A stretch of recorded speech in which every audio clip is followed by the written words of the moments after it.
لیکن یہ کہ امام مہدی کی حکومت قائم کرنے کے لیے کون لوگ آئیں گے؟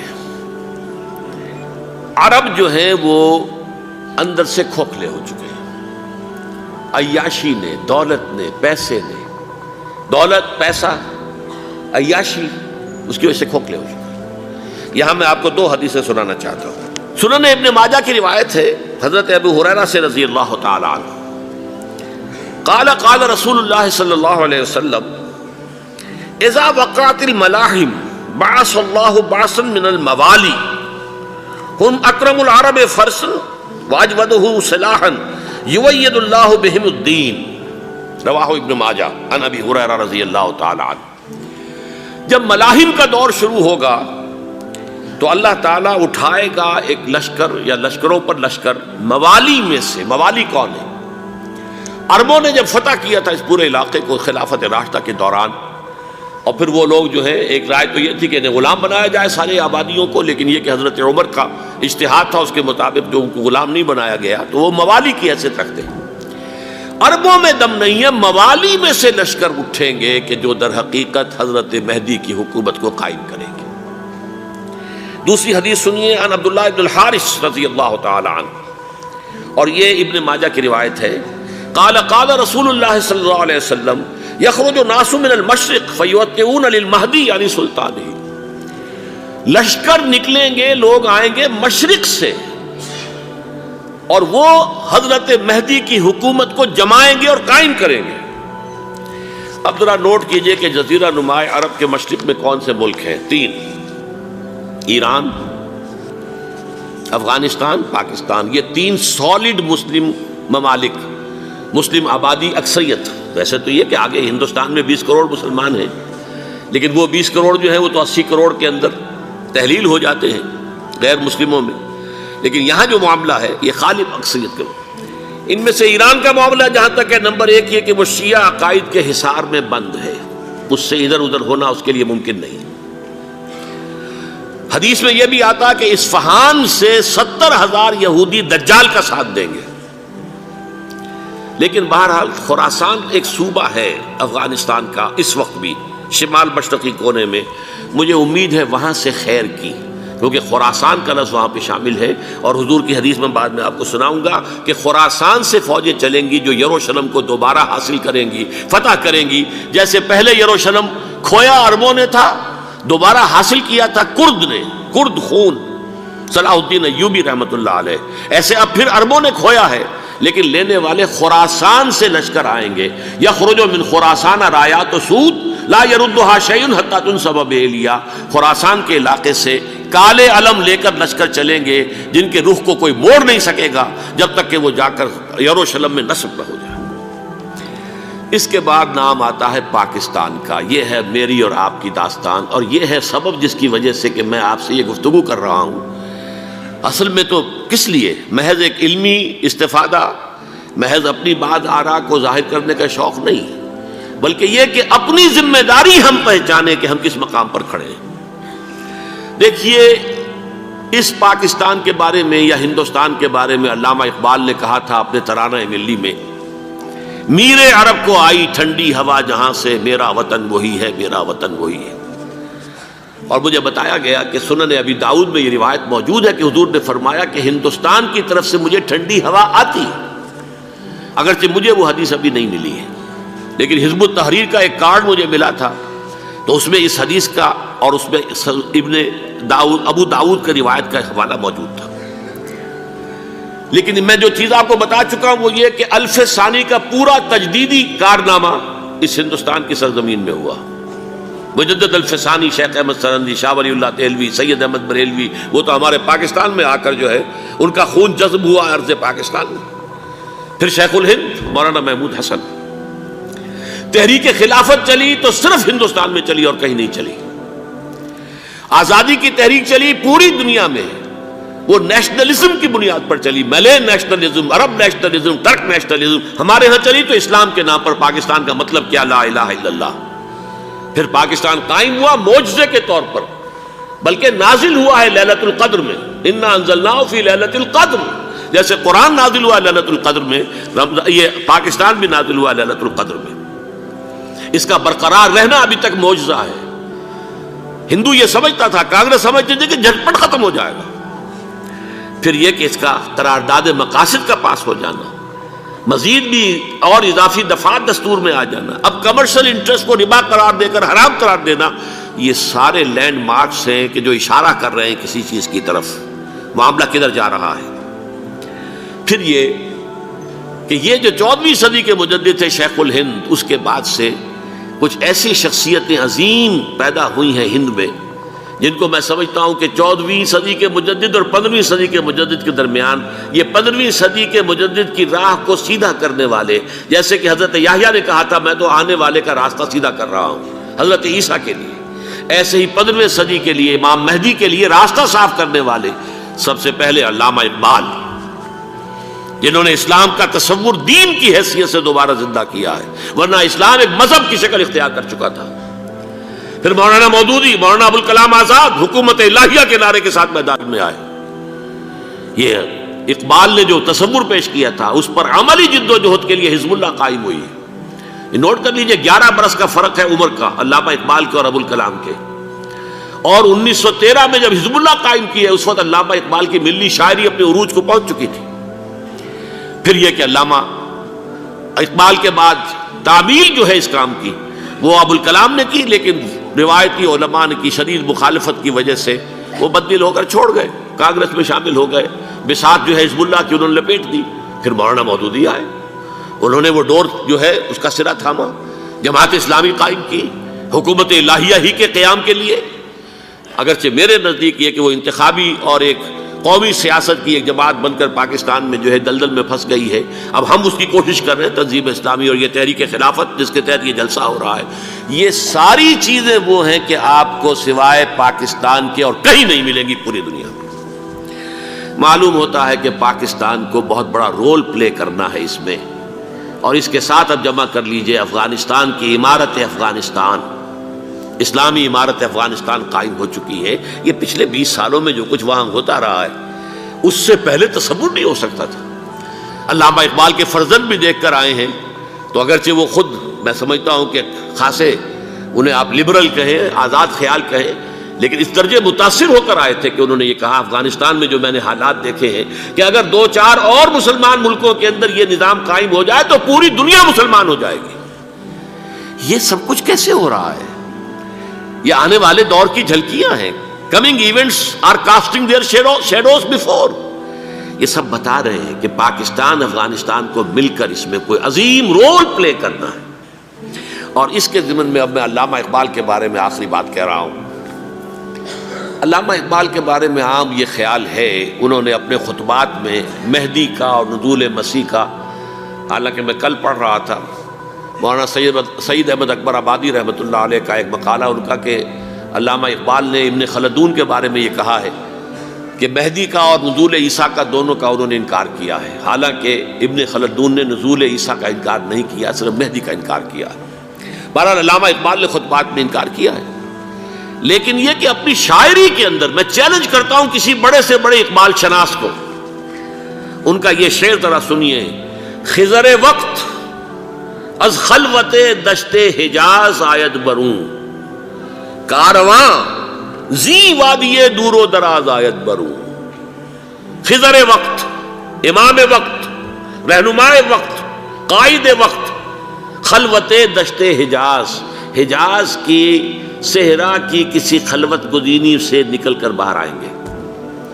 میں حیران ہوتا ہوں علامہ کے اس فکر پر اور اس مصرے پر۔ یہاں انہوں نے شیعہ اور سنی دونوں کے کانسیپٹ جمع کر دیے۔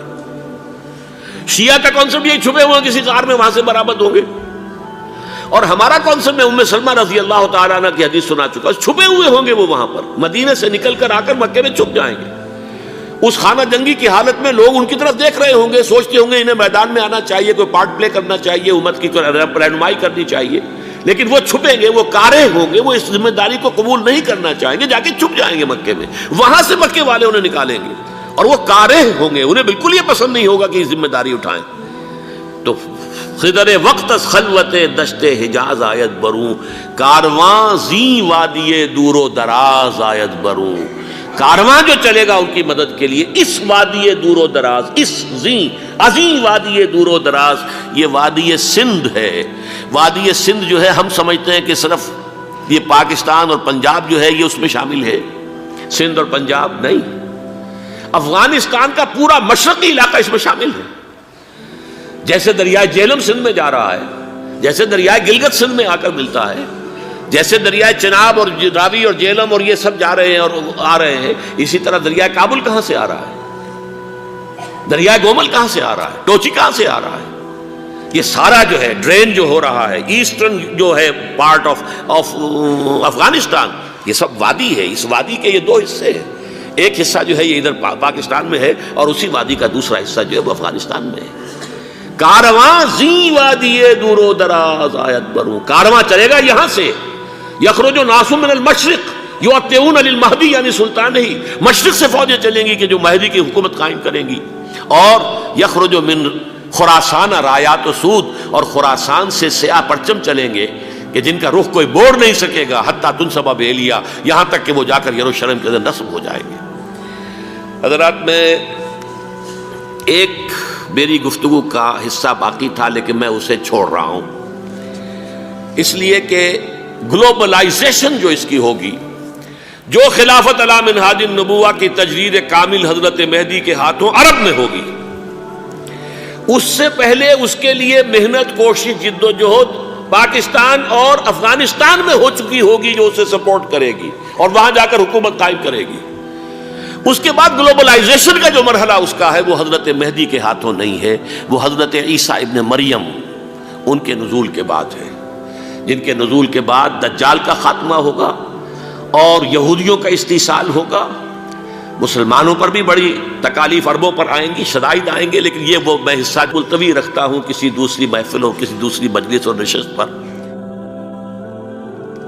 اب میں آپ کو ذرا اس جو انسانوں میں سے انسان دشمنی کا جن کا سب سے بڑا رول ہے، میں ان کی 2000 سالہ تاریخ کا آپ کے سامنے نقشہ رکھنا چاہتا ہوں۔ ان 1400 سال کا تو میں نے صرف 4 آپ کو پوائنٹس بتائے، موسیٰ سے عیسیٰ تک 1400 برس علیہ الصلوۃ والسلام، 2 مرتبہ عروج، 2 مرتبہ زوال، اشیریوں کے ہاتھوں پٹوائی، بابلیوں کے ہاتھوں پٹانا، گریکس کے ہاتھوں مرمت، رومنز کے ہاتھوں مرمت۔ یہ جو 2000 سال ہیں، کیونکہ اب تو ظاہر بات ہے 21ویں صدی شروع ہو گئی، 20 صدیاں حضرت مسیح کو پوری ہو گئی۔ پہلی بات نوٹ کیجئے، حضرت مسیح کی پیدائش ہے سن 1 قبل مسیح۔ یہ نقطہ آپ نے کبھی سنا ہے یا نہیں؟ جب ملینیم کا سلسلہ شروع ہوا تھا پچھلے سال تو میں نے بیان کر دیا تھا کہ ایک عجیب حساب کے اندر انہوں نے غلطی کی ہوئی ہے۔ حضرت مسیح کی پیدائش ہوئی 25 دسمبر کو، سن انہوں نے شروع کر دیا، اس کے بعد جنوری آئی تو پہلا سال شروع ہو گیا۔ اگر جنوری سے پہلا سال شروع ہوا تو یہ 6 دن جو ہے تو اس کے پچھلے سال میں تھے، لہذا کہا جائے گا کہ Jesus Christ was born 1 year before Christ BC۔ تو 1 قبل مسیح میں حضرت مسیح کی پیدائش ہوئی۔ یہ آخری اسرائیلی نبی اور رسول، یہودی علماء کی مخالفت، دشمنی، سولی پر چڑھوا دینا میں بیان کر چکا ہوں۔ سن 33 عیسوی میں جبکہ حضرت مسیح کی عمر 33 برس تھی، اللہ تعالیٰ نے انہیں زندہ آسمان پر اٹھا لیا، لیکن یہودیوں نے اپنے خیال کے مطابق انہیں سولی پر چڑھوا دیا، ان کی موت واقع ہو گئی۔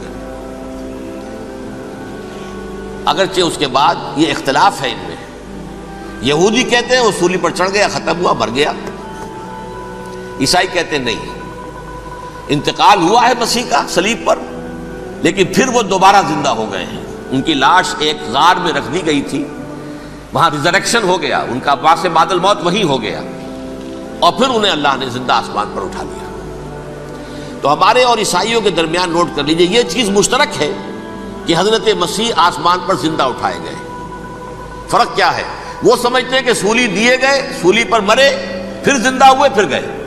ہم سمجھتے ہیں کہ نہیں، وما صلبوہ وما قتلوہ، انہوں نے نہ صلیب دے سکے انہیں اور نہ انہیں قتل کر سکے، بل رفع اللہ الیہ، اللہ نے اٹھا لیا۔ پھر ہمارا اور یہ اس کا عیسائیوں کا ایک اور اتفاق ہے، سیکنڈ کمنگ آف جیسس، حضرت مسیح دوبارہ آئیں گے، یہ عیسائیوں کا بھی عقیدہ ہے اور ہمارا بھی۔ بہرحال تو جیسا کہ میں نے عرض کیا کہ اس وقت یہ عذاب استیصال، عذاب اکبر کے مستحق ہو چکے تھے، لیکن اللہ نے ان کی مدت دراز کی ہے، لیکن ان پر دنیاوی عذاب کا ایک کوڑا جو ہے اللہ تعالیٰ کی طرف سے اسی وقت برسا۔ دنیاوی عذاب دنیا میں رہتے ہوئے ختم نہیں کیا گیا۔ 37 برس بعد، حضرت مسیح کے رفع سماوی کے 37 برس بعد، سن 70 میں یہودیوں نے بغاوت کی رومیوں کے خلاف۔ رومی ٹائٹس جنرل تھا ایک، اس نے پھر جو حملہ کیا ہے، 1,33,000 یہودی ایک دن میں قتل کیا یروشلم میں، اور ہیکل سلیمانی گرا دیا۔ وہ ہیکل پہلے بھی گرا تھا، پہلے 1400 سال کے دوران میں بھی نبوکڈنضر نے گرایا تھا، لیکن پھر اس کے 150 سال بعد انہوں نے دوبارہ بنا لیا تھا، اس لیے وہ اسے سیکنڈ ٹیمپل کہتے ہیں۔ پہلا ٹیمپل جو حضرت سلیمان نے بنایا تھا، نبوکڈنضر نے گرا دیا 587 قبل مسیح میں، پھر دوبارہ انہوں نے 150 سال کے بعد بنا لیا۔ وہ اس تاریخ کا حصہ ہے، میں نے جس کے بارے میں آپ کو تفصیل نہیں بتائی۔ اس میں یہ ہوا سن 70 میں وہ گرا دیا گیا، وہ آج تک گرا پڑا ہوا ہے۔ نمبر 2، یہ کہہ دیا گیا کہ یہودیوں اس ارض فلسطین سے نکل جاؤ، تم یہاں نہیں رہ سکتے اب۔ لہذا جس کا جہاں سینگ سمایا چلا گیا، یورپ میں چلے گئے، ایشیا میں آ گئے، عرب میں آ گئے، یہ 3 قبیلے جو رات بھی میں نے عرض کیا تھا، بنو قینقاع، بنو نذیر اور بنو قریظہ، یہ وہاں سے آ کے مدینے میں آباد ہو گئے۔ جس کا جہاں سینگ سمایا، افریقہ میں، ہندوستان میں، جہاں چلے گئے۔ ڈایاسپورا اسے کہتے ہیں، وہ آپ نوٹ کر لیجیے اس لفظ کو، ڈایاسپورا، ہمارا دور انتشار، جبکہ ہمیں ہماری اصل سرزمین تو فلسطین ہے، حضرت ابراہیم کا مسکن، حضرت اسحاق، حضرت یعقوب کا مسکن فلسطین، یہ ہے ہماری اصل جاگیر، یہ تو ہماری جدی پشتی جاگیر ہے، لیکن یہاں سے نکال دیے گئے سن 70 عیسوی میں، اور وہاں سے لے کے 1917 تک ان کا ڈایاسپورا جاری رہا۔ یہ دور انتشار ہے۔ اس دور انتشار کے اب چند حصے ہیں جس کو میں چاہتا ہوں کہ آپ علیحدہ علیحدہ سمجھ لیں۔ دور انتشار کا جو پہلا جو ہے، تقریباً 300 برس رومی حکمران تھے، وہ یہودیوں کے بھی دشمن تھے اور عیسائیوں کے بھی دشمن تھے۔ عیسائی اور یہودی ایک دوسرے کے بھی دشمن تھے،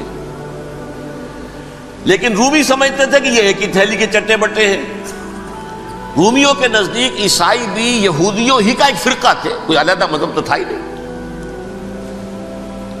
لہذا رومی جو ہیں، رومنز، وہ ان دونوں کو ستاتے تھے، مارتے تھے، اور یہ آپس میں لڑتے تھے۔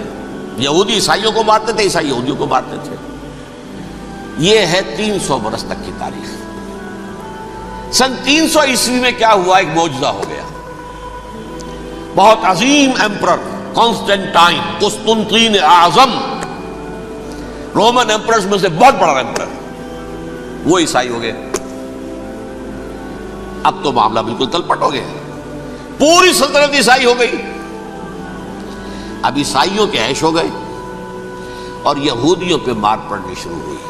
اب عیسائیوں کا آپ خود سوچئے کہ جنہیں وہ خدا بنا بیٹھے ہیں، خدا کا بیٹا قرار دے رہے ہیں، ان کے قاتل کون؟ یہودی، بدماش۔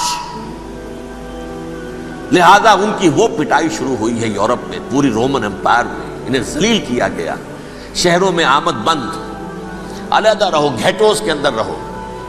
یہودی کا نام جو ہے وہ گالی بن گیا، جیسے آج بھی یہودی گالی کہتے ہیں، جیسے خنزیر کا لفظ، وہ بھی اللہ کی مخلوق ہے، لیکن آپ کو معلوم ہے کوئی شخص زبان پہ نام نہیں لانا چاہتا خنزیر کا، سور کا، ہے تو مخلوق وہ بھی ایک حیوان ہے۔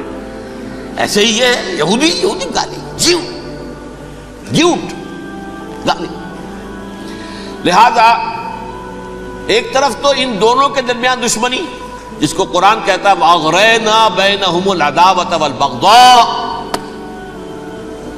ہم نے ان کے مابین دشمنی جو ہے پیدا کر دی ہے۔ اور جب یہ پوری سلطنت عیسائی ہو گئی تو قافیہ تنگ ہو گیا یہودیوں کا، اب آئیے 571 عیسوی،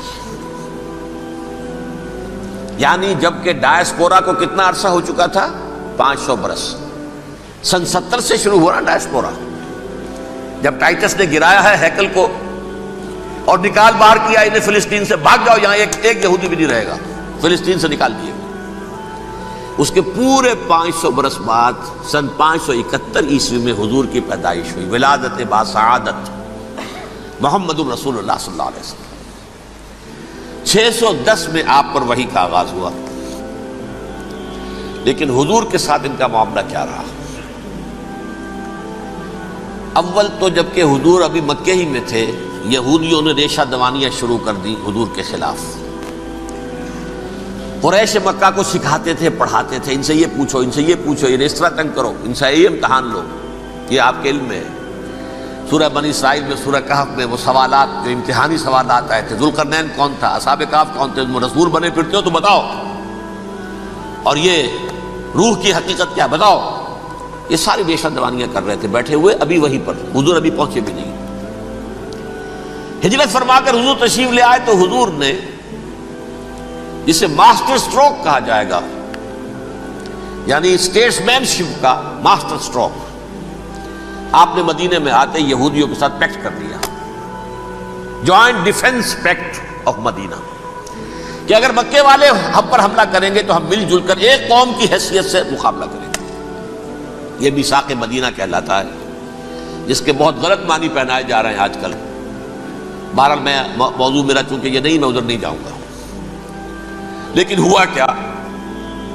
ہر مرتبہ یہ خیانت کے مرتکب ہوئے، ان نے جو عہد کیے تھے ان سے پھرے، اندر ہی اندر سازش، ریشہ دوانی، حضور کی بدترین دشمنی۔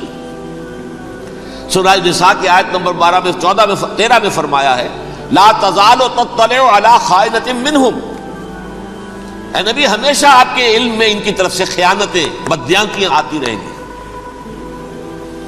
اور بار بار وہ مسلسل جنگ کی آگ بھڑکاتے تھے، قریش کو دعوت دیتے، آؤ آؤ آؤ ہم اندر سے بغاوت کر دیں گے، تم آؤ تو صحیح، ختم کریں محمد کو اور اہل ایمان کو صلی اللہ علیہ وسلم رضی اللہ تعالی عنہم اجمعین۔ لیکن پھر جب وہ آتے تھے تو یہ دبک جاتے تھے، ان میں ہمت نہیں تھی، میدان کے مرد نہیں رہے تھے۔ یہ سورہ حشر میں ان کا نقشہ کھینچا گیا ہے، کھلے میدان میں مقابلے کی اس کے اندر صلاحیت ہی نہیں ہے، یہ تو فصیلوں کے پیچھے سے، جیسے عورتیں کہیں دیہات میں لڑائی ہوتی ہے تو مرد جو ہے گلیوں میں لڑتے ہیں، عورتیں اوپر سے پتھر پھینکتی ہیں، بس وہ کام یہ کر سکتے تھے، من ورائے جدر، فصیلوں کے پیچھے سے، جنگ میں میدان میں نہیں آ سکتے۔ بہرحال قرآن مجید میں ہے یہ، سورہ مائدہ کی آیت نمبر 64، کلما اوقدوا نارا للحرب اطفاها اللہ، اکثر و بیشتر مواقع پر تو یہ جب آگ بھڑکاتے تھے جنگ کی، اللہ اسے بجھا دیتا تھا۔ لیکن بہرحال اس کے باوجود جنگیں ہوئی، غزوہ بدر، غزوہ احد ہوئی کہ نہیں؟ یہ ساری اصل شرارت نہیں تھی، اور اس کے نتیجے میں حضور نے پھر ایک ایک کر کے 3 قبیلوں کو سزا دی۔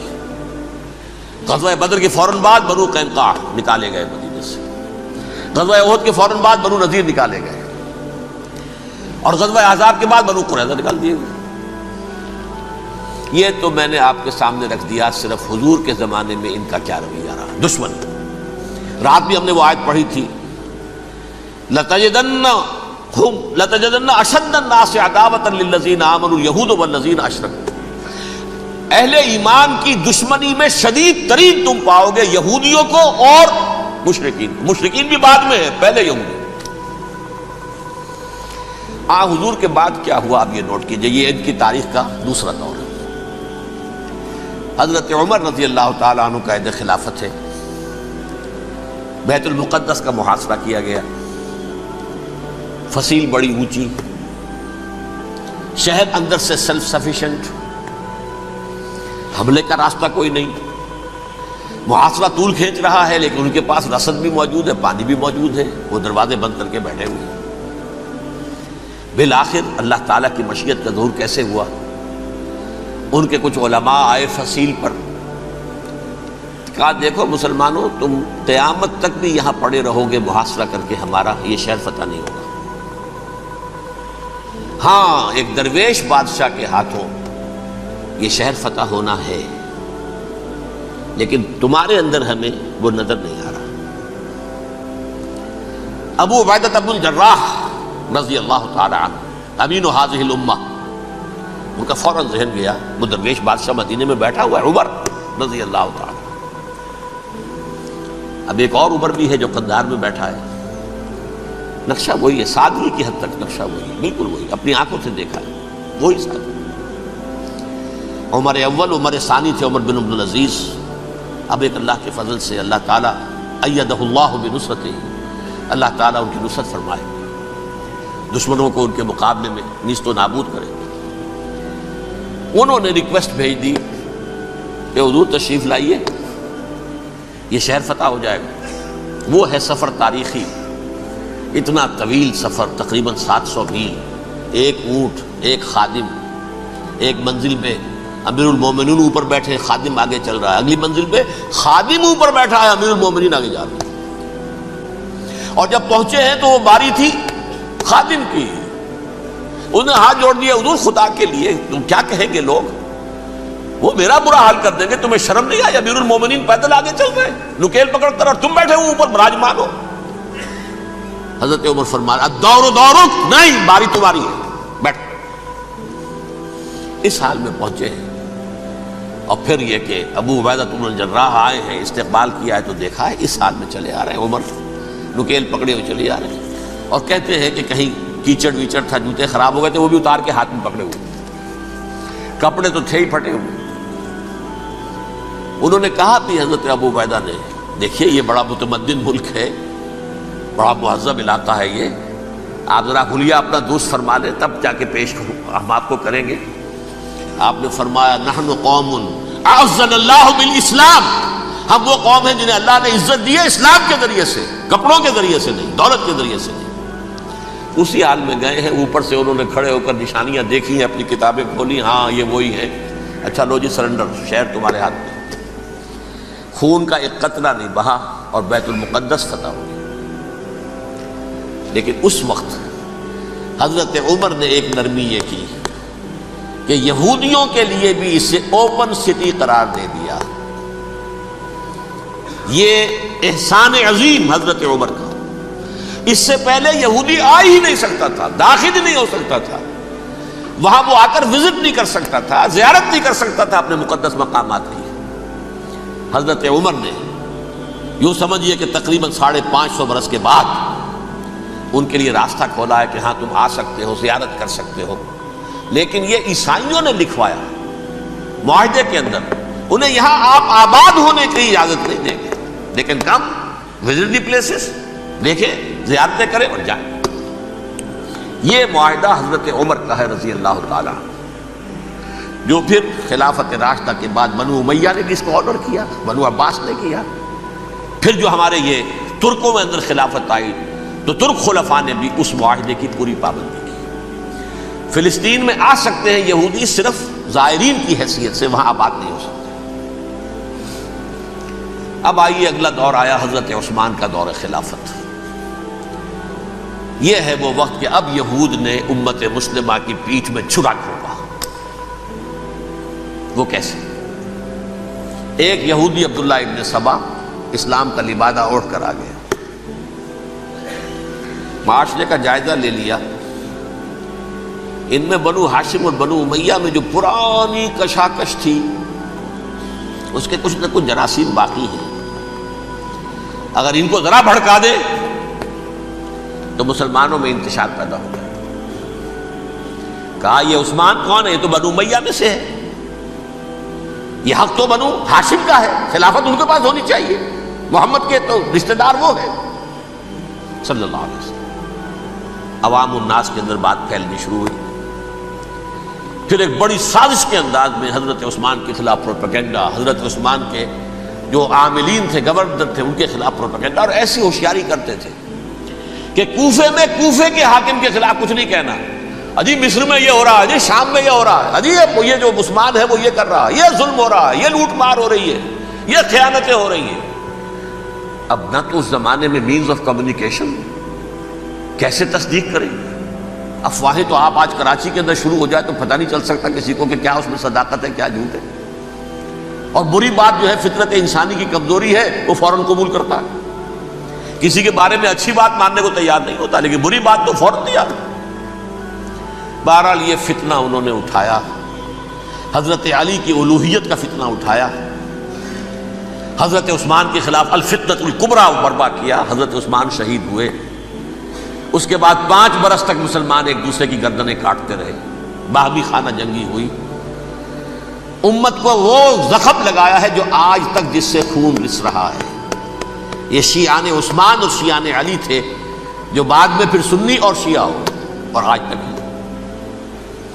فتنہ کس نے جگایا؟ ایک عبداللہ ابن سبا یہودی اور اس کے کارندے، شیطان کا ایجنٹ، اور انسانوں میں سے بھی اس کے جو بھی حواریین تھے اور شیطانوں کے اندر سے بھی تھے، انہوں نے بھی اس آگ کو بھڑکایا.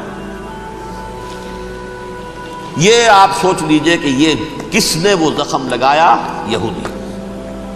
اگلا دور آیا، خلافت راشدہ ختم ہوئی، بنو امیہ کا بھی دور کافی گزر گیا. طارق ابن زیاد 712 عیسوی میں حملہ کرتے ہیں اسپین پر. اسپین اس وقت عیسائیت کا بہت بڑا گڑھ، بڑے کٹر ترین عیسائی جو ہے وہ اسپین میں تھے. لہذا یہودیوں کی وہاں بہت پٹائی ہوتی تھی، یہ میں بتا چکا ہوں. دشمنی تھی ان کی تو چلی آ رہی تھی عیسائیوں کے ہاتھوں یہودیوں کی. وہ تو سن 300 عیسوی سے ایمپرر کانسٹنٹائن کے بعد سے شروع ہو گئی تھی. اس حوالے سے یہودیوں نے اس وقت چالاکی یہ برتی، کچھ راستے واسطے بتائے، کچھ مدد کی طارق ابن زیاد کی. طارق ابن زیاد نے انہیں اپنا محسن سمجھا. ہسپانیہ فتح ہو گیا تو یہودی چونکہ محسنین کی فہرست میں آ چکے تھے، انہیں بہت اقتدار نصیب ہوا. بڑی سپورٹ مسلمانوں نے دی. ان کے بڑے بڑے علماء جو ہیں اسی دور کے اندر پیدا ہوئے، بڑے بڑے تھنکرز ان کے اسی دور میں پیدا ہوئے. بن گوریون جو کہ ایک وزیر اعظم تھا اسرائیل کا، اس نے یہ لکھا ہے اپنی کتاب میں، Muslim Spain was the golden era of our diaspora. وہ ڈائسپورا جو 70 عیسوی سے شروع ہوا تھا اور 1917 عیسوی تک جاری رہا ہے، اس میں سے گولڈن ایرا ہمارا جو تھا وہ مسلم اسپین تھا. ہسپانیہ میں بیٹھ کر ہم نے عیش کیے. لیکن وہاں سے انہوں نے اور جو کچھ کیا، یہ تو داستان کے تو بہت سے گوشے ہیں، لیکن میں جس اسٹریٹ لائن میں چل رہا ہوں اس کے اعتبار سے ایک بات سمجھ لیجیے. وہاں بیٹھ کر انہوں نے اب عیسائیت کی پیٹھ میں چھرا گھونپا، پروٹیسٹنٹ مذہب پیدا کیا، تقسیم کر دیا. جیسے شیعہ سنی کی تقسیم، عبداللہ ابن سبا، رومن کیتھولک اور پروٹیسٹنٹ کی تقسیم، یہودی علماء. ہوتا کیا تھا؟ ہسپانیہ کی یونیورسٹیاں ہیں، کارڈووا میں ہے، ٹولیڈو میں ہے، گریناڈا میں ہے، غرناطہ، قرطبہ، تولیتلا. اور وہاں آتے تھے لوگ، فرانس سے چلے آ رہے ہیں نوجوان پڑھنے کے لیے، جرمنی سے چلے آ رہے ہیں، اٹلی سے چلے آ رہے ہیں. 3 ہی ملک قریب ترین پڑھتے ہیں سینٹرل جو یورپ کے ہیں. یہاں پر جو ہے وہ اسلام جو نور پھیلا رہا تھا اس سے بھی مستفیض ہوئے. جہالت کے جو ہے پردے ان کے وہ چھٹے. اس کے ساتھ ہی وہ یہودی وہاں ان کے اندر جو جراثیم داخل کر رہے تھے وہ اس عیسائیت کے خلاف بغاوت تھی جو اس وقت دنیا میں عیسائیت اس وقت تھی. پوپ کا راج تھا دنیا میں اس وقت. یورپ میں جو عیسائیت تھی اس میں ایک طرف بادشاہ تھے، لیکن بادشاہوں کی حیثیت وہاں پر یوں سمجھ لیجئے کٹ پتلیوں کی تھی، اصل قوت پوپ کے ہاتھ میں تھی. اور پوپ کو انہوں نے جیسے قرآن نے کہا اتخذوا احبارهم ورهبانهم اربابا من دون اللہ. چونکہ سینٹ پال نے شریعت موسوی ساقط کر دی تھی تو اب شریعت تھی ہی نہیں. پوپ کو اختیار تھا جس چیز کو چاہے حلال قرار دے دے، جس چیز کو چاہے حرام قرار دے دے. اتخذوا احبارهم ورهبانهم اربابا من دون اللہ.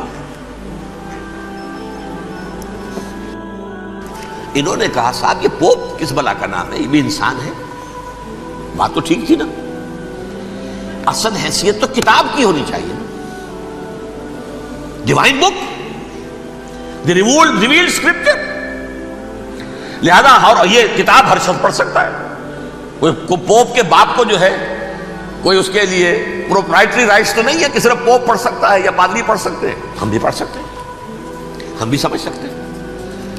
یہ باتیں تھی کہ جن کو بڑھا چڑھا کر بیان کر کے اور پوپ کا اقتدار ختم کرا دیا اور توجہ مرکوز کر دی بائبل کی طرف. اب بائبل میں بڑا حصہ تو اولڈ ٹیسٹامنٹ کا ہے. نتیجہ کیا ہوا؟ یہود کی عظمت پروٹیسٹنٹس کے نزدیک مسلم ہو گئی. اصل قوم تو یہ ہے. وہ دشمنی بدلی کہ نہیں بدلی؟ موسیٰ کے امتی یہ ہے، تورات موسیٰ کو دی گئی، ابراہیم کی نسل یہ ہے. لہذا وہ جو دشمنی تھی، جو عداوت تھی کہ ہمارے خدا کو سولی چڑھانے والے ہیں یہ بدماش، اس کا ازالہ ہوا. اس پروٹیسٹنٹ مذہب کے نتیجے میں یہ میں اب آپ کو بتاتا ہوں کہ ایک نتیجہ وہ نکلا ہے جسے برٹرینڈ رسل نے بیان کیا ہے. اس کی کتاب ہے ان پریز آف آئیڈلنس، صفحہ 108. وہ لکھتا ہے the Christians retaining the Judaic belief in special revelation added to it the Roman desire for worldwide domination and the Greek taste for metaphysical subtleties.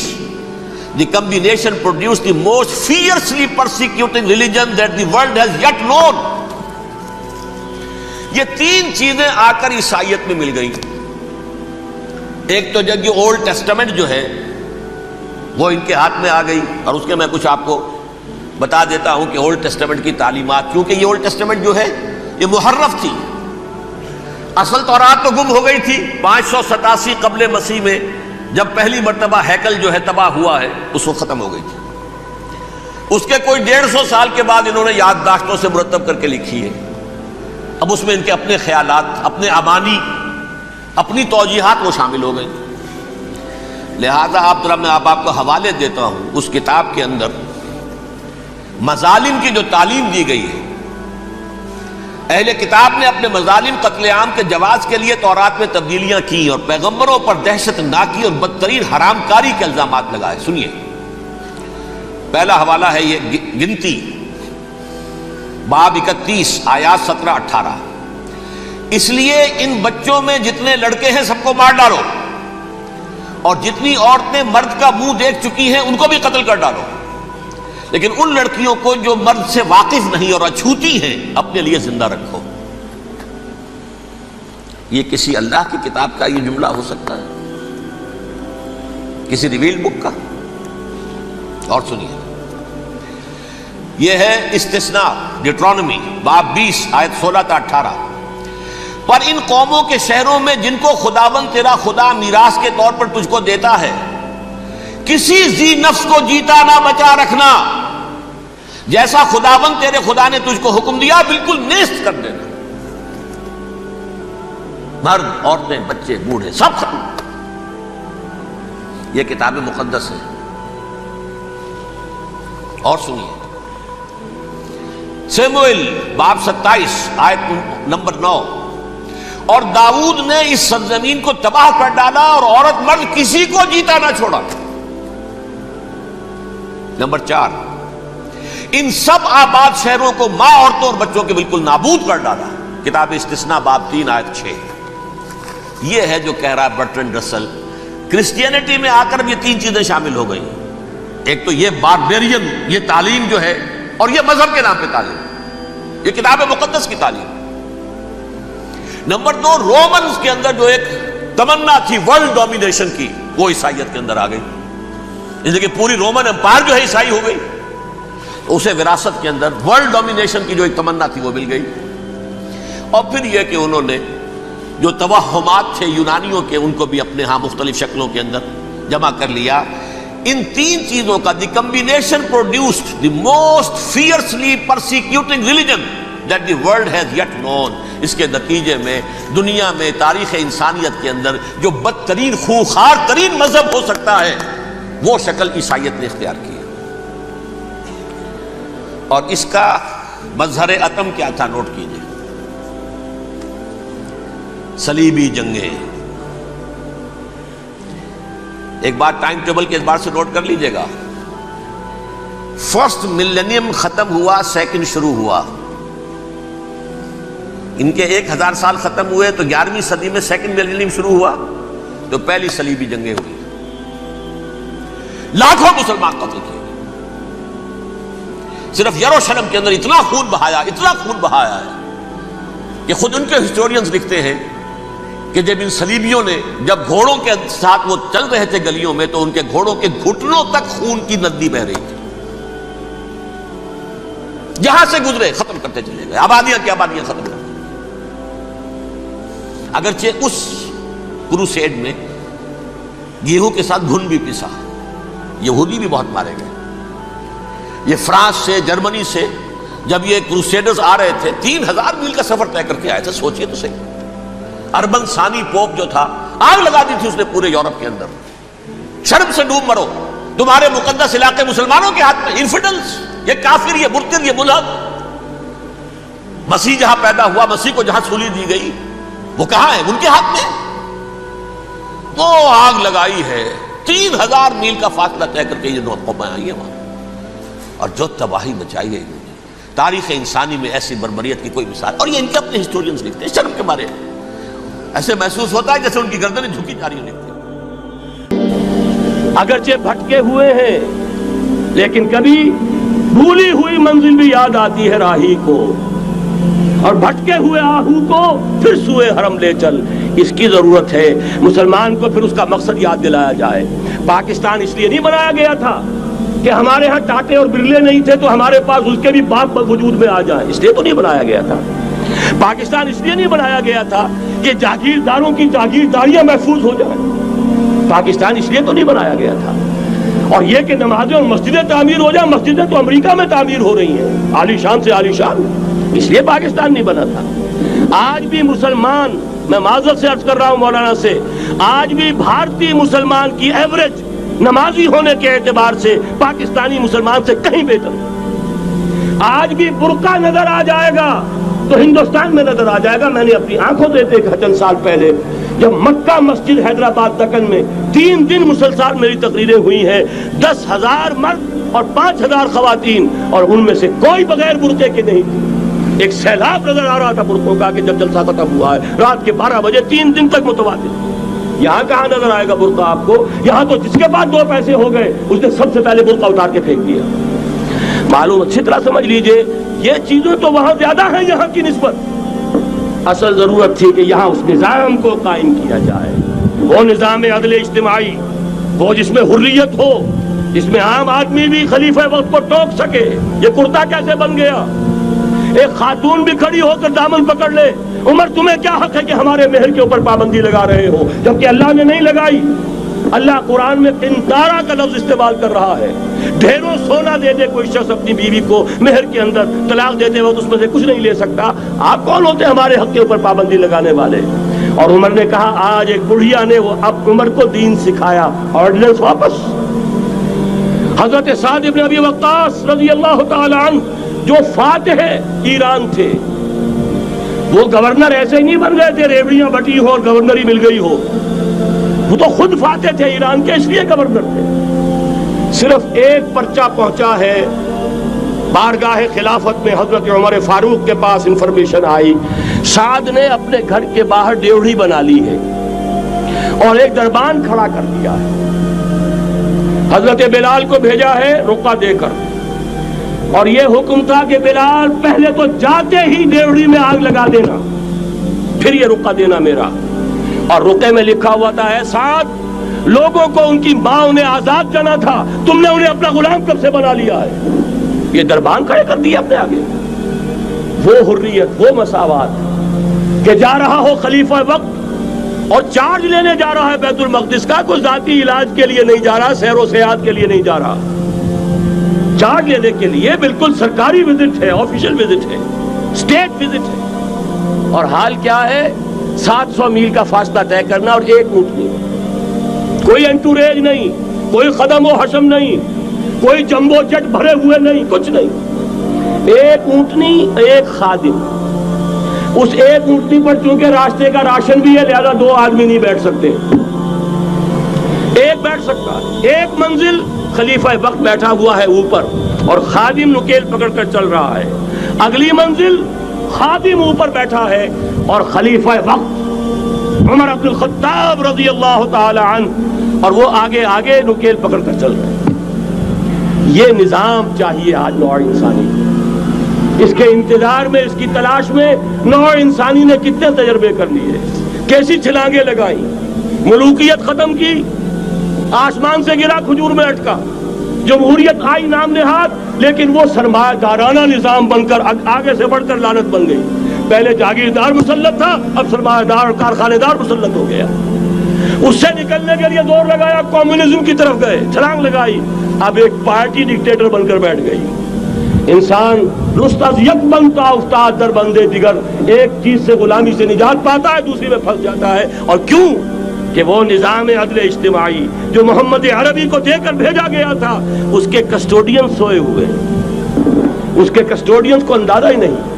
یہ نسخہ تو ہمارے پاس تھا، ہمیں عمل کرنا تھا اور دنیا کے سامنے پیش کرنا تھا. پاکستان بنایا اس لیے گیا تھا کہ ہم اس کا ایک نمونہ دنیا کے سامنے پیش کریں گے. قائد اعظم نے فرمایا تھا کہ ہم یہ چاہتے ہیں کہ پاکستان کی صورت میں عہد حاضر میں اسلام کے اصول حریت و اخوت و مساوات کا ایک نمونہ قائم کر کے دکھائیں. کہاں ہے وہ؟ بھٹک گئے، سو گئے. وَلَنُذِيقَنَّهُم مِّنَ الْعَذَابِ الْأَدْنَىٰ دُونَ الْعَذَابِ الْأَكْبَرِ، بڑے عذاب سے پہلے چھوٹا عذاب کا مزہ چکھائیں گے. لَعَلَّهُمْ يَرْجِعُونَ، شاید کہ لوٹ آئیں. کوئی عجب نہیں اس عذاب الادنیٰ کے بعد ہم جاگے نہیں، ہوش میں نہیں آئے. کوئی عجب نہیں کہ بڑے عذاب کا کوڑا ہماری پیٹھوں پر برس جائے. لیکن مجھے یہ یقین ہے، نوٹ کر لیجئے، اگر یہ دوسرا امکان ہو گیا، خدا نہ خواستہ اللہ کے عذاب کا کوڑا ہماری پیٹھ پر برسا، مجھے یقین ہے اللہ ہندوؤں کو مسلمان بننے کی توفیق دے گا. لیکن اسلام کا بول بالا اسی خطے سے ہوگا. تاریخ میں یہ ہو چکا ہے آیا فتنہ تاتار کے افسانے سے، پاسباں مل گئے کعبے کو صنم خانے سے. تاتاریوں کے ہاتھوں کروڑوں مسلمان قتل ہوئے، لیکن اسلام نے تاتاریوں کو فتح کر لیا. اور پھر اسلام کا مسلمانوں کا دوسرا دور عروج انہی تاتاریوں کی مختلف شاخوں کے تحت ہوا. وہ تاتاری ہی تو تھے، وہ سارے ہورس، ٹرکش ہورس، ترکان تیموری، ترکان سبوی، ترکان سلجوقی، ترکان عثمانی، وہی تو سٹاک تو وہی ہے آیا فتنہ تاتار کے افسانے سے، پاسباں مل گئے کعبے کو صنم خانے سے. اس لیے کہ حضور نے فرمایا مشرق سے ہوگا، جہاں سے فوجیں چلیں گی. تو کوئی عجب نہیں. بہرحال یہ دو امکانات ہیں، لیکن اس کا فیصلہ تیرے ہاتھوں میں ہے، دل یا بدن. سیدھی سیدھی بات. اگر تو اب بھی ہم ٹھیک ہو جائیں، جاگ جائیں، ہوش میں آ جائیں، قوم یونس کی طرح توبہ کر لیں، تو بغیر عذاب کے کوڑے کے رحمت خداوندی ہم پر سایہ کرے گی. اگر ہم نہ جاگے تو وہ عذاب کا کوڑا آئے گا. یہ نہیں میں کہہ سکتا ان ادری قریب بعید ما توعدون، یہ میں نہیں کہہ سکتا، یقین کے ساتھ جانتا ہوں کہ آئے گا. لیکن یہ کہ اس کے بعد بھی یہی سے بول بالا ہوگا. اگر ہمارے ذریعے نہیں تو ان کے ذریعے سے جو ہمیں شکست دے کر پھر اسلام قبول کر لیں گے. لیکن کیوں نہ پہلے ہی راستے پر چلنے کی کوشش کریں. اب نوٹ کر لیجئے، یہ کتابیں اگر آپ پڑھنا چاہیں تو کتاب الملاحم میں پڑھیے. بدترین عذاب عربوں پر آیا کھڑا ہے، سروں پر تنا ہوا ہے. بدترین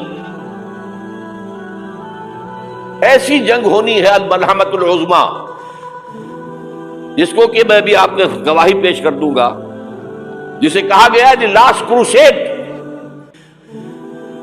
بش نے بھی کروسیڈ کا لفظ بول دیا تھا، پھر واپس لیا اس نے. نکل جاتی ہے جس کے منہ سے سچی بات مستی میں.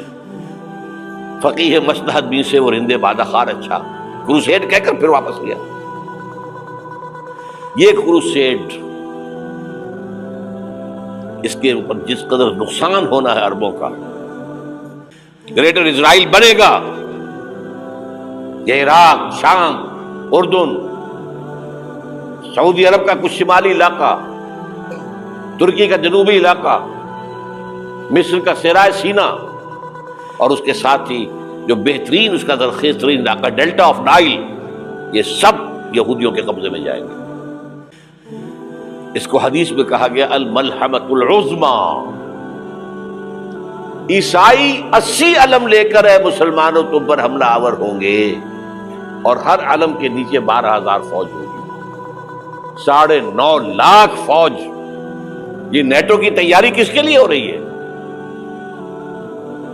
جب USSR کا خاتمہ ہوا تو پوچھا گیا تھا نیٹو چیف سے، اب کس لیے؟ تمہارا وہ دشمن تو ختم ہو گیا. اب ہمیں اسلامک فنڈامنٹلزم سے نمٹنا ہے. وہ جانتے ہیں خطرہ یہی ہے. اب اسلام ابھر سکتا ہے، مسلمانوں کے سینوں کے اندر وہ آگ ہے، اوپر خاکستر آ گیا ہے، تمہیں اٹھانا بیٹھنا، یہ اندر تو انگارہ ہے، اوپر سے راکھ ہے، اس سے دھوکہ نہ کھا جانا ان کے دلوں کے اندر.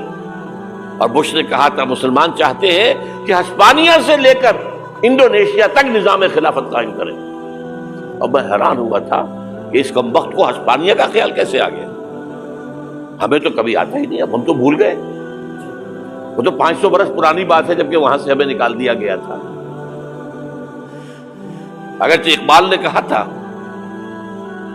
ہے ارض فلسطین پہ یہودی کا اگر حق، ہسپانیہ پر حق نہیں کیوں اہل عرب کا. ہسپانیہ میں تو 800 سال حکومت کی مسلمانوں نے، اور ابھی 500 برس سے گزرے ہیں نا. یہودی تو ارض مقدس سے 2000 سال نکالے گئے. انہیں لا کے آباد کیا گیا، عربوں کے سینے میں خنجر پھونک دیا گیا. وہ چھوٹا سا ملک جو چاہتا کرتا، کوئی پوچھنے والا نہیں. امریکہ جیسے اپنے بیٹے کی حفاظت کرے ویسے کرتا ہے اس کی. اور حضور نے فرمایا ہے وہ جنگ جب ہوگی تو ایک باپ کے اگر 100 بیٹے ہوں گے تو 99 ختم ہو جائیں گے، ایک بچے گا. یہ حدیث ہے، حدیث ہے صحیح. اور آپ نے فرمایا ویل للعرب من شر قد اقترب. عربوں کے لیے ہلاکت ہے، عربوں کے لیے بربادی ہے اس شر سے جو قریب آ چکی ہے. اور آج جس طرح انہوں نے ان کی تہذیب کو اختیار کر لیا ہے، دبئی جا کر دیکھیے، بدترین مغربی معاشرہ جو ہے وہ دبئی کے اندر ہم نے قائم کر کے دکھا دیا. اب سعودی عرب اس راستے پر بڑھ رہا ہے. اور اس کے بعد نمبر 2 پر جو ہے ہم پاکستانی ہیں.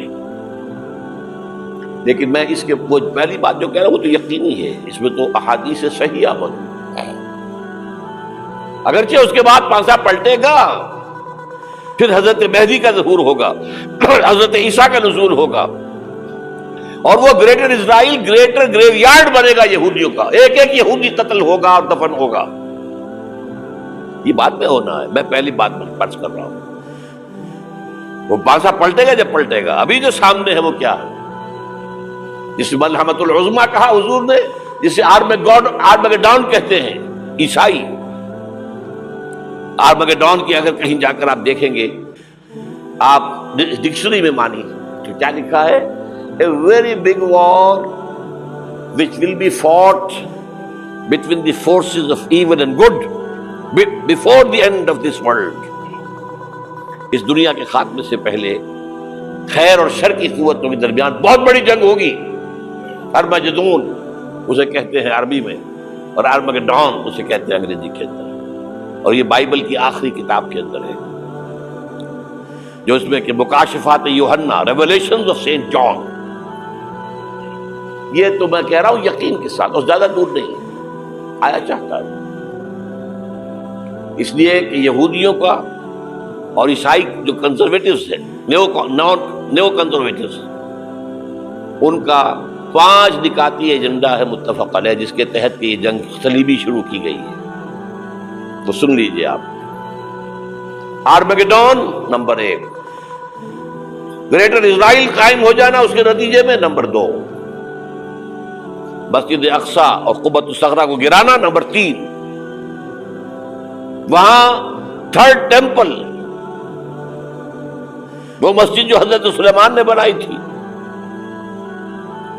1000 قبل مسیح میں، پھر برباد کی تھی نبوکدنضر نے، دوبارہ بنائی گئی، پھر دوبارہ ختم ہوئی 70 عیسوی تک گری پڑی ہے. ان کا خانہ کعبہ گرا ہوا ہے 70 عیسوی سے لے کر آج تک. ایک دیوار ہے ویلنگ وال، جہاں جاتے ہیں، روتے ہیں، پیٹتے ہیں، ماتم کرتے ہیں.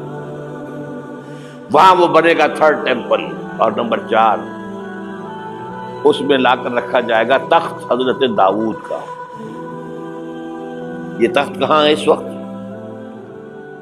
یہ لندن شریف کے اندر جو ان کی پارلیمنٹ کا جو چرچ ہے، ویسٹ منسٹر ایبے، اس میں رکھا ہوا ہے. ایک پتھر تھا جس پر بٹھا کر حضرت داؤد کی تاج پوشی ہوئی، پھر حضرت سلیمان کی ہوئی، پھر وہ پتھر رکھ دیا گیا، جب حضرت سلیمان نے بنایا ہیکل مسجد اقصی، وہاں رہا وہ. ہر بادشاہ جو تھا یہودی اسی کے اوپر بٹھا کر اس کی تاجپوشی ہوتی تھی. سن 70 میں ٹائٹس نے گرایا اسے ہیکل کو، وہ پتھر لے گیا، وہاں سے روم گیا، روم سے آئرلینڈ گیا، آئرلینڈ سے اسکاٹ لینڈ آیا، اسکاٹ لینڈ سے انگلینڈ آیا، اور اب وہ رکھا ہوا ہے 14ویں صدی عیسوی سے آج تک. وہ ویسٹ منسٹر ایبے میں رکھا ہوا، ایک کرسی کی سیٹ میں اسے بنا دیا گیا ہے تخت کی شکل میں. اب انگریزوں میں کوئی ملکہ ہو، کوئی بادشاہ ہو جس کی بھی تاج پوشی ہونی اس میں ہو، یہ لا کر رکھا جائے گا تھرڈ ٹیمپل میں. اور اس پر یہودیوں کے خیال کے مطابق ان کا مسیحا آئے گا جو مسیح دجال ہوگا. عیسائیوں کے خیال کے مطابق حضرت عیسیٰ آئیں گے، وہ ہمارا بھی خیال ہے حضرت عیسیٰ آئیں گے علیہ السلام. بہرحال یہ تو بعد کی باتیں ہیں نا. اس وقت جو میں عرض کر رہا ہوں عربوں پر بہت بڑا عذاب، اور پاکستان کا معاملہ البتہ یہ ہے، میں یقین سے نہیں کہہ سکتا. ہینگنگ ان دی بیلنس، ہو سکتا ہے اللہ تعالیٰ ہم پر رحم فرما لے، ہو سکتا ہے، اگرچہ اس کی کچھ شرائط ہوگی. چمن کے مالک اگر بنا لیں موافق اپنا شعار، اب بھی چمن میں آ سکتی ہے پلٹ کر چمن سے روٹھی بہار، اب بھی ہو سکتا ہے. اور یہ بھی ہو سکتا ہے کہ اللہ تعالیٰ نے معجزانہ طور پر ہمیں ملک دیا، ہم نے اللہ سے بدعہدی کی، وعدہ خلافی کی، غداری کی، لہذا سزا دی جائے اور ہم سے یہ ملک چھین لیا جائے. It's just possible. دور نہ سمجھے، اس انہونی بات نہ سمجھے. جو گھیراؤ ہو رہا ہے آپ کے مغرب میں نیٹو فورسز اور مشرق میں بھارتی فورسز گدھوں کی طرح بیٹھے ہوئے انتظار کر رہے ہیں پاکستان اور ڈسٹیبلائز ہو جائے، یہاں اور بدامنی ہو جائے. اب لاہور میں پھر آج دھماکے ہو گئے. 2 دن پہلے کا دھماکہ میں سہ کے آیا ہوا ہوں، آپ کے سامنے بیٹھا ہوں. وہ جانیں بچی ہیں جو ہماری اکیڈمی کا حشر ہوا، وہ میں آپ کو نہیں بتا سکتا. یہ سارا کیوں ہو رہا ہے؟ تاکہ یہاں بدامنی ہو جائے اور ہمیں جواز مل جائے. مغرب سے نیٹو فورسز داخل ہو جائیں، مشرق سے بھارتی فورسز آ جائیں اور ہمارے ایٹمی دانت توڑ کر اور پھر ہمیں بھارت کے سامنے ڈال دیا جائے. نو ڈو ایز یو لائک. یہ ان کا نقشہ ہے. ہوگا کیا وہ اللہ جانتا ہے، ہوگا وہ جو اللہ چاہے. لیکن اللہ کا چاہنا جو ہے وہ کس پر منحصر ہے؟ یہاں انقلاب برپا کرو، یہاں اسلام لاؤ. اگر دھندوں میں لگے رہو گے تو وہ خود بخود نہیں آ جائے گا انقلاب. صحابہ نے جانیں دی تھی، کتنی تکلیفیں اٹھائی تھی. 12 برس تک مکی دور کے اندر با نشہ درویشی در ساز و دمادم زن، جو پختہ شبی خدرا بر سلطنت جم سن. یوم طائف یاد ہے جو حضرت عائشہ فرماتی ہے کہ میں نے پوچھا تھا حضور سے کہ یوم احد سے زیادہ سختی بھی آپ پر کبھی آئی؟ یوم احد پر کیا ہوا تھا؟ تلوار کا وار پڑا تھا آپ کے چہرہ مبارک. یہ جو رخسار کی ہڈی ہے اس کے اندر وار گیا ہے. اوپر خود کی 2 کڑیاں تھیں، وہ اس میں گھس گئیں. 2 دندان مبارک شہید ہوئے. وہ خود کی کڑیاں ایک صحابی نے اپنے دانتوں سے پکڑ کر کھینچنے کی کوشش کی، دانت نکل گئے، وہ نہیں نکلی. کیا جتن کر کے نکالی گئی ہوگی تو خون کا فوارہ آیا. اتنا خون گیا ہے کہ آپ بے ہوش ہو گئے، گر گئے، اور مشہور یہ ہو گیا کہ آپ کا انتقال ہو گیا، شہادت ہو گئی. یہ سیرت کبھی پڑھی ہے؟ حضرت عائشہ کے ہوش کا تو یہی دور تھا نا. یوم طائف میں جو کیا تھی، بچی تھی، انہیں کیا پتا کیا ہو رہا ہے حضور کے ساتھ. 3 دن تک حضور مکے کی گلیاں اور وہاں کے اوباش لوگ پتھراؤ کر گئے تھے اس امید میں کہ شاید وہاں کا کوئی سردار ایمان لے آئے. تو یہاں تو ابو طالب بھی فوت ہو گئے. یہی دنیاوی سہارا تھا، خاندانی سہارا تھا ابو طالب کے ذریعے. اور گھر میں ایک دلجوئی کرنے والی رفیقہ حیات تھی، وہ بھی، ان کا بھی انتقال ہو گیا. آپ نے کہا یہ عام الحزن ہے. اب تو سب کو طے ہو گیا قریش کو کہ اب جیسے قتل کر دو. اسی لیے آپ گئے طائف، شاید وہاں کا کوئی بڑا سردار مانے ایمان لے آئے مجھ پر تو میں اپنا مرکز ادھر شفٹ کر دوں. تینوں سے ملے ہیں، تینوں نے وہ جواب دیے ہیں، نکل جاؤ یہاں سے. میں تمہارے ساتھ بات بھی کرنے کو تیار نہیں. اچھا تمہارے سوا کوئی نہیں ملا تھا اللہ کو نبی بنا کر بھیجنے کے لیے؟ دیکھو جاؤ، میں بات نہیں کرنا چاہتا، ہو سکتا ہے میں بے عزتی کر بیٹھوں، واقعی تم اللہ کے نبی ہو تو میں مارا جاؤں گا، جاؤ جاؤ جاؤ. یہ سلوک محبت کے ساتھ ہوا. اور پھر چھوکروں کو، اسٹریٹ ارچنز جنہیں آپ کہتے ہیں، اشارہ کیا ذرا خبر لو ان کی، پتھراؤ ہو رہا ہے. ساتھ کوئی ہے ہی نہیں، ایک آدمی صرف، زید ابن حارثہ. اب سامنے سے پتھر آ رہے ہیں تو حضرت زید آگے آ جاتے ہیں، ڈھال بنتے ہیں. مجھے لگے پتھر وضو کر رہے، آپ پیچھے سے آ رہے ہیں. چاروں طرف سے تو ڈھال نہیں بن سکتا. جسم لہو لوہا،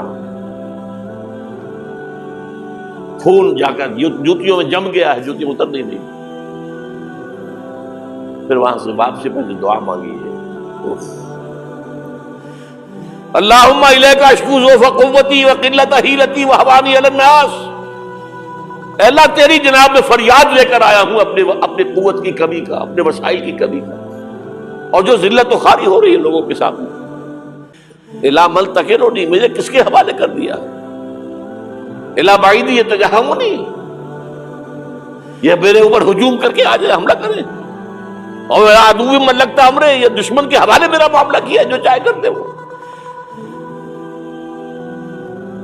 لیکن پھر عبدیت غالب آتی ہے. ان لم یکن علی غضبک فلا ابالی. اللہ اگر تو ناراض نہیں ہے تو مجھے کوئی پرواہ نہیں. سر تقسیم خم ہے جو مزاج یار میں آ، مجھے اندیشہ یہ ہے کہ تو ناراض تو نہیں ہو گیا. یہ تکلیفیں جھیلی ہے. سینکڑوں صحابہ نے جانوں کا نذرانہ پیش کیا ہے. احزاب کی جنگ میں فاقوں پر فاقے ہو رہے تھے، اور ان فاقوں کی حالت میں خندق کھودنے کا حکم ملا ہے. لوگوں کی کمریں دوہری ہو رہی ہیں، پتھر باندھے ہیں اپنے پیٹوں سے، اپنے چادروں کے ساتھ کس کر کمر دوہری نہ ہو جائے. اور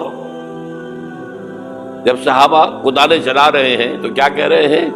نحن الذین بایعوا محمدا علی الجہاد ما بقینا ابدا اللہم لا عیش الا عیش الاخرہ. صحابہ کہتے تھے ہم وہ لوگ ہیں جنہوں نے محمد سے بیعت کی ہے کہ جہاد کرتے رہیں گے جب تک جان میں جان نکل جائے تو بات اور. جان ہے، چاہے ابھی بھوک سے کمر دوہری ہوئی جا رہی، جان تو ہے. اور ایک دفعہ کہتے تھے اللہم لا عیش الا عیش الاخرہ، اللہ عیش زندگی تو آخرت کی زندگی ہے. اور حضور فرماتے تھے، حضور کے بیٹھے ہوئے نہیں تھے گاؤں تکیہ لگا کر، پتھر اٹھا اٹھا کر خندق میں سے لے جا کے باہر پھینک رہے تھے. جب صحابہ کہتے ہیں اللہم لا عیش الا عیش الاخرہ، حضور فرما رہے ہیں فاغفر الانصار والمہاجرہ، اے اللہ ان انصار اور مہاجرین کی مغفرت فرما دے. پھر حضور کی خدمت میں کچھ لوگ آئے، حضور اب یہ فاقہ ناقابل برداشت ہو گیا، دیکھیے ہم نے یہ پتھر باندھے ہوئے اپنے پیٹ کے ساتھ. حضور نے کرتا اٹھا کر دکھایا، وہاں 2 پتھر باندھے ہوئے. یہ ہے سیرت النبی. آپ کس چیز کو سیرت النبی سمجھتے ہیں؟ بہرحال اس موضوع پر میری ایک کتاب ہے منہج انقلاب نبوی، کہ انقلاب کیسے آیا تھا. اگر دل میں ذرا بھی آرزو پیدا ہو گئی ہو کہ اللہ قبول کر لے مجھے قبول کر لے اس کام کے لیے، تو وہ کتاب آپ کے لیے مسٹ ہے، اس کا پڑھنا.